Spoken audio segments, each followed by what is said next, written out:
बिस्मिल्लाहिर्रहमानिर्रहीम। अस्सलाम वालेकुम। आप इस वक्त मौजूद हैं अब्दुल खालिक के साथ बिडेरा पर और आपके साथ बात करने लगे जनाब की वफाकी हुकूमत ने सुप्रीम कोर्ट के फैसले को मुस्तरद कर दिया है। अब गवर्नमेंट के पास क्या ऑप्शन बचा है? शहबाज शरीफ की कुर्बानी या एमरजेंसी? राना सनाउल्लाह ने भी एमरजेंसी का इंदिया दे दिया है। इस पर बात करते हैं, लेकिन सबसे पहले बात होगी सुप्रीम कोर्ट की, जहां आज एक बहुत बड़ा फैसला सुनाया गया। उस फैसले में हुक्म दिया गया, बल्कि तारीख भी दी गई है कि 14 मई को इलेक्शन कराया जाए। और इसके साथ साथ उस फैसले का बगौर मुताला या उसको बगैर सुना जाए, तो उसमें वाज़ेह तौर पर सुप्रीम कोर्ट की तरफ से अहकामात मिल रहे हैं कि इस डेट को जनाब कागजात नामजदगी होगी, इस डेट को कागजात की जांच पड़ताल होगी, इस तक जो है ना आप अपील कर सकते हैं। तो सारा मामला यानी कि पूरी डिक्टेशन दी गई है सुप्रीम कोर्ट की तरफ से। भाई अब देखा जाए तो ये सारे मामला इलेक्शन कमीशन के हैं। जहां तक मामला है इलेक्शन करवाने का, वो जिम्मेदारी इलेक्शन की है, वो भी इलेक्शन कमीशन की है। और जहां तक टाइम पीरियड है, वो है 90 रोज का। एक साफ और वाज़ेह बात है, आइन के मुताबिक 90 दिन के अंदर अंदर इलेक्शन करवाना पड़ता है। अगर असेंबली तहलील हो जाती है तो उसके बाद 90 दिन के अंदर अंदर इलेक्शन करवाना जरूरी है। आइन यही कहता है, इस पर कोई दो राय नहीं है, कोई इस पर बहस मुबासा नहीं है। लेकिन भाई ये आइन कह रहा है कि जब एक बंदे को खुद हुकूमत मिली हुई है, वो अपने वक्त पूरा करेगा, अपने जो है मुकर्रर टाइम पीरियड पूरा करेगा, जो उसे अवाम की तरफ से मैंडेट मिला है, वो उस जो है मैंडेट का एहतराम करेगा। 5 साल का वक्त पूरा करने के बाद वो असेंबली तहलील कर देगा। लेकिन यहाँ मामला पंजाब के मामला कुछ और हुआ है। पंजाब का मामला जनाब ये हुआ है कि वहां पर बकायदा पंजाब के वजीर आला चौधरी परवेज इलाही को डिक्टेशन दी गई है। और वो डिक्टेशन कहाँ से दी गई है? वो इमरान खान साहब की तरफ से, कि उनकी ख्वाहिश थी कि असेंबली तहलील हो। उनकी ख्वाहिश क्या थी? वो चाहते थे कि असेंबली तहलील कर दी जाए और वक्त से पहले, चूंकि इलेक्शन हो जाएंगे, वक्त से पहले इलेक्शन में उनका बेनिफिट ये है कि अगर वो पंजाब की इलेक्शन जीत जाते हैं तो आने वाले वक्त में जब कौमी असेंबली के, नेशनल असेंबली के इलेक्शन होंगे, तो वो उसमें वाज़ेह अक्सरियत हासिल कर लेंगे, क्योंकि पंजाब के हुकूमत तहरीक इंसाफ की होगी। देखे ना, एक पूरे मुल्क में अगर सेटअप हो केयर टेकर का, तो फिर तो है कि वो उन्होंने इलेक्शन करवाने हैं। लेकिन जहां एक सूबे में एक ऑलरेडी इलेक्शन हो चुका हो और वहां हुकूमत मौजूद हो, तो लाजिम बात है उन्होंने कौमी असम्बली के इलेक्शन के लिए अपने लोगों की हिमायत करनी है, मशीनरी पर दबाव डालना है। तो ऐसे में लाजिम बात है उन्होंने जीत जाना है। तो भाई, और इसकी आज बाज़ मिसालें खुलकर सामने भी आ गई है कि जब आइन के मुताबिक 90 रोज के लिए जो है पंजाब में इलेक्शन हो रहे हैं, लेकिन खैबर पख्तूनख्वा के मामला अभी तक इलेक्शन डेट से महरूम है।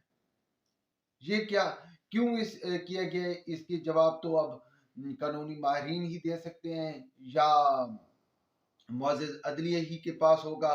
लेकिन जहां तक मामला ये है कि भाई सारा मामला पंजाब के गिर्द घूम रहा है, क्योंकि पंजाब की ज्यादा आबादी है। पंजाब में जो पार्टी इलेक्शन जीतती है वही विफाक में हुकूमत बनाती है। यही एक असूल आ रहा है।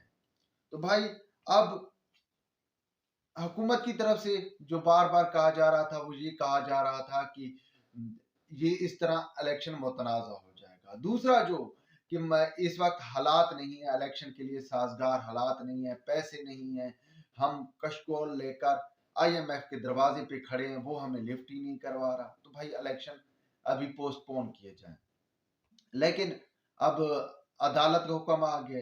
अब ये जो बेंच तरतीब पाया था, बेंच जब बना था, तो ये 9 मोअज़्ज़िज़ अरकान जस्टिस पर था। इसके जो बेंच के रुकन थे, 9 मोअज़्ज़िज़ जस्टिस साहबान थे। फिर ये 7 पे, फिर 5 पे, फिर 4 पे, फिर 3 पे, और 3 पर हुकूमत ने खुलकर बोल दिया था कि उन्हें ये बेंच कबूल नहीं है, तो फैसला कैसे कबूल होगा? ये नवाज शरीफ ने भी कहा था और हुकूमत की तरफ से भी यही अल्फाज दोहराए जा रहे थे। تو بھائی آج فیصلہ آ چکا ہے.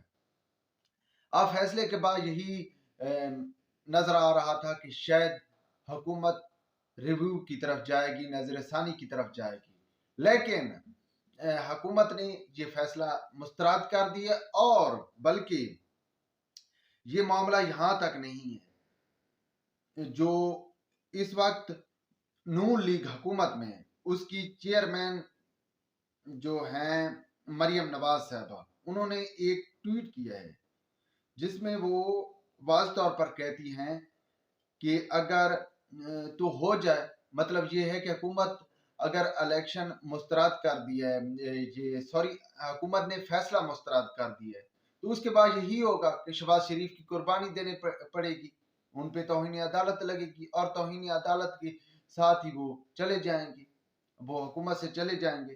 تو بھائی اس پر مریم نواز نے واضح طور پہ ایک ٹویٹ کیا ہے اور دو ٹوک موقف اپنایا ہے. وہ ہے کہ تو ہو جائے.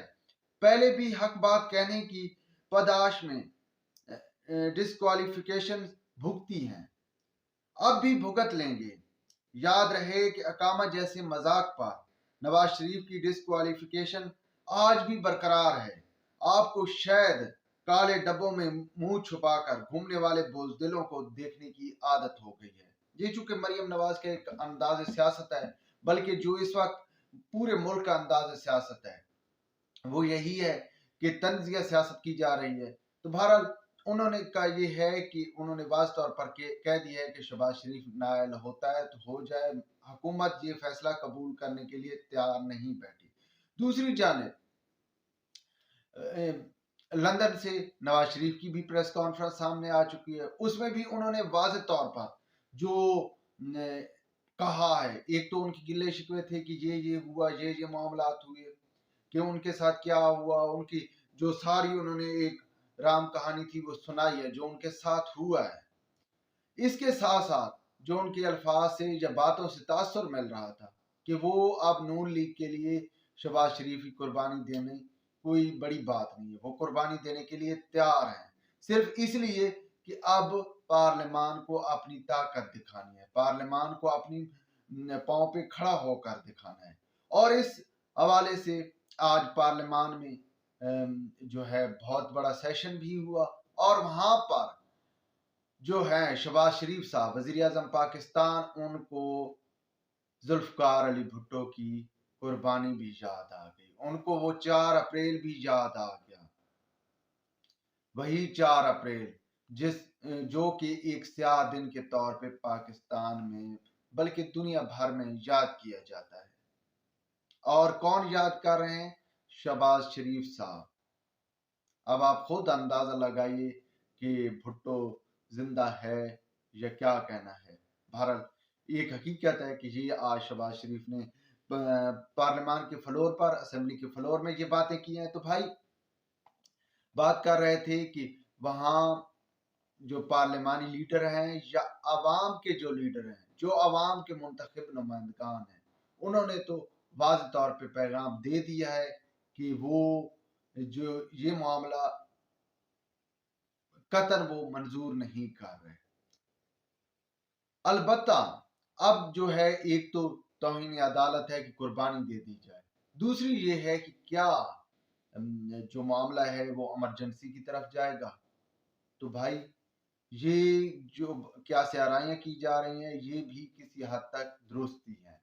اس کیا سرائی کو اگر ہم جوڑیں رانا ثناء اللہ کی باتوں سے، تو انہوں نے واضح طور پہ کہا ہے کہ آئین میں ایمرجنسی کا آپشن بھی موجود ہے، تو میں بھی ایمرجنسی بھی نافذ العمل ہو سکتی ہے. ویورز ویلاگ کے بارے میں اپنی رائے سے ضرور آگاہ کیجیے گا. خدا حافظ.